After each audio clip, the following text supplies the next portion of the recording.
common dream meanings we should mind about? Well, this is something so subjective that I prefer to talk about my own experience because it changes from person to person and even theory, and it's absolutely abstract. Freud wrote about that once. But I will speak about my own experience. I pay a lot of attention on my dreams because, first of all, I spend 1/3 of my life sleeping. Everybody does. In average, 1/3. So it's a lot of time. There is a parallel universe, and this universe is so rich and it's so important. People should really, really pay attention to it. Well, in my case, some points that I can share, that I observe myself, are first of all, mind who you are dreaming with. Who is that person? Is that someone you love? Is that someone you hate? Is that someone who loves you? Is that someone who hates you or someone who hurt you? Is that someone you hurt? So many possibilities. But of course, if that person, some things are very, very, very easy to understand, you know.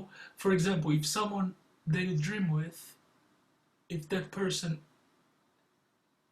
for example, if that person is dead, probably you need that person, you bring that person to your existence, to your life, you give birth to that person somehow.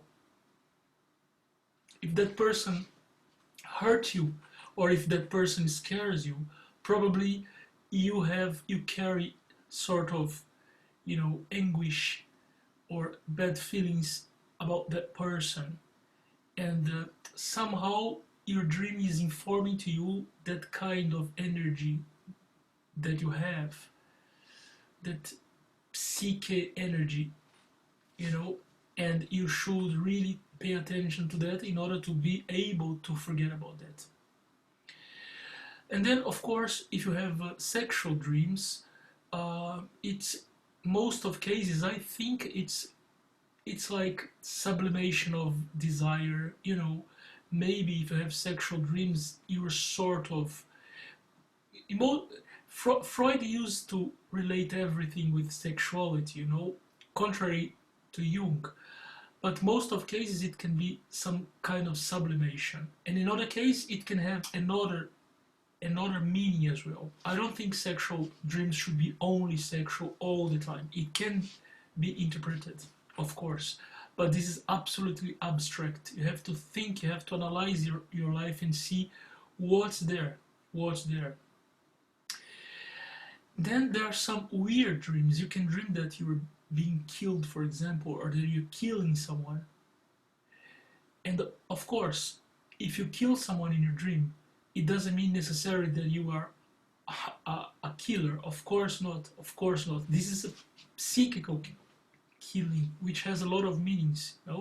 For example, when we are teenagers, we kill our parents.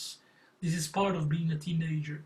And of course, it's a psychological process. It's not physical murder, of course. It's too much to say that, of course.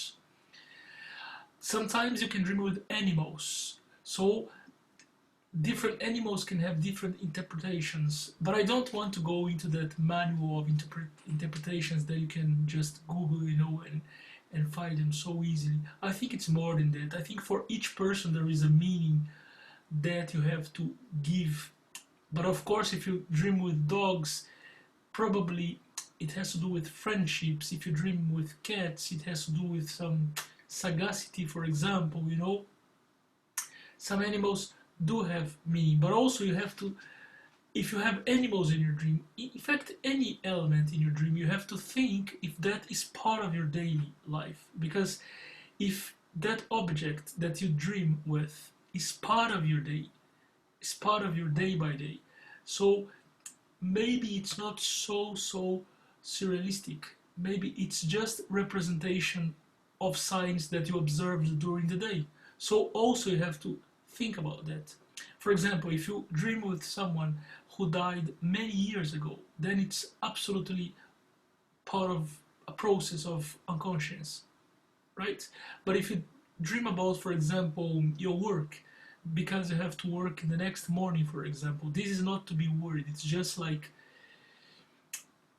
some sort of contamination of real life into dreams.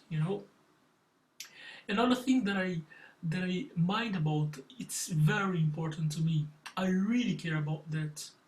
The moment that I wake up, that moment, that image, because I realize that in some cases I am. It's like an invisible hand wakes me up in some moments of my dreams, when I'm thinking about something precise.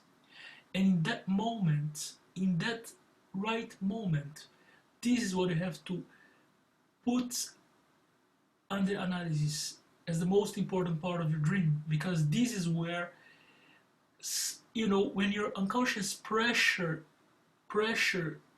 you to wake up, it means something. For example, maybe you want to go to the toilet. No, you want to go to the toilet, and you dream that you're going to the toilet, and then you wake up for real when you go to the toilet. Or maybe you dream that you're hungry, and then you wake up and you go to the kitchen. I think the first case is more there is more probability than the second one, but it's something like this, okay? And then, well, also another type of dream, not only the nightmares, but it's also because the nightmares, everybody knows those dreams that scare us, that we don't want to have. But I would like to put focus as well in those dreams that we do want to have, in those dreams that we never would like to wake up from. And this is such a precious moment, because this is like your universe that you are creating when you're sleeping, and it belongs to you, only to you. You're free to do anything you want in that space of life called dream, because dreams are real as well. I believe dreams are real. This is another thing that I do believe. Dreams are real. It's just another type of reality, but it's a construction, and it has emotions, it has emotional effects on you. It affects your emotional balance, it affects your daily life as well. It's important sometimes what you have dreamt of, maybe you can carry it to your day with you. And also, the other dream that I recommend you to pay attention to are like very bizarre dreams, things that you feel disgusted about, or things that you feel uncomfortable about, or things that you can never imagine that could happen, whatever it's good or not good. For example, you can dream that you're flying, for example, or you can dream that you are, I don't know, a car, for example, and whatever. Dreams are absolutely an open space. And if you have a very bizarre dream, then you really have to pay attention. And if you need in the beginning, I recommend you in the beginning, if you need help, you can go and Google the meanings of some elements. But it's not very, very, very, very interesting in my opinion, but it's good in the beginning, because little by little you can have that information, and you can cross with your self-examination, and then you can try to find a meaning, and in some moment you'll find your own measures for having your dreams interpreted.